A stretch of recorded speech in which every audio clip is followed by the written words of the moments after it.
জয় Jagannath, Har Har Mahadev. Hello বন্ধুরা, ছোট্ট একটা ভিডিও নিয়ে এসেছি। আজকে আমাদের একাদশী, আজকে আমরা একাদশী পালন করি। আমার দুটো ছেলে একাদশী পালন করে, আমরা সবাই মিলে একাদশী পালন করি।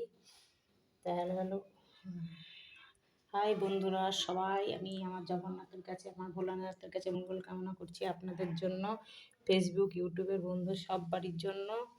হ্যালো বন্ধুরা, এরা কোনোদিন এই ভগবান জগন্নাথ আর হর হর এই ভগবানরা কোনোদিন সাথ ছাড়বে না, কিন্তু মানুষরা সাথ ছেড়ে দেবে। মানুষরা যখন দেখবে আপনার স্বার্থে একটু ঘাটতি পড়ছে তখন ছেড়ে, তাদের যখন স্বার্থে ঘায়ে লাগবে।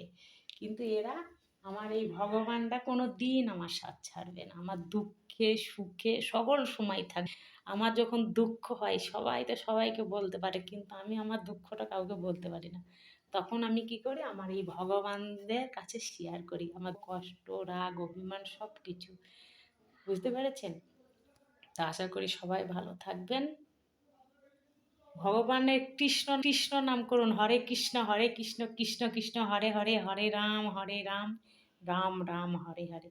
হে করুণা সিন্ধু দীনবন্ধু জগৎপথে পতিত পাবন রাধা রাধা কৃষ্ণ নমস্তুতে, কৃষ্ণায় বাসুদেবায় নম। ভগবানের কাছে বলুন, ভগবান ঠিক আপনার প্রার্থনা শুনবে। হ্যাঁ, আমাকে এখন একটু কষ্ট দিচ্ছে, ঠিক আছে, একদিন না একদিন সুখ শান্তি ঠিকই দেবে।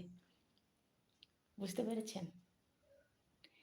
আপনাদের কাছে কিছু বলার নেই। সবাই সবারই দুঃখটা প্রকাশ করে, আমার দুঃখটা আমি প্রকাশ করতে পারছি না, এইটাই আমার অপরাধ।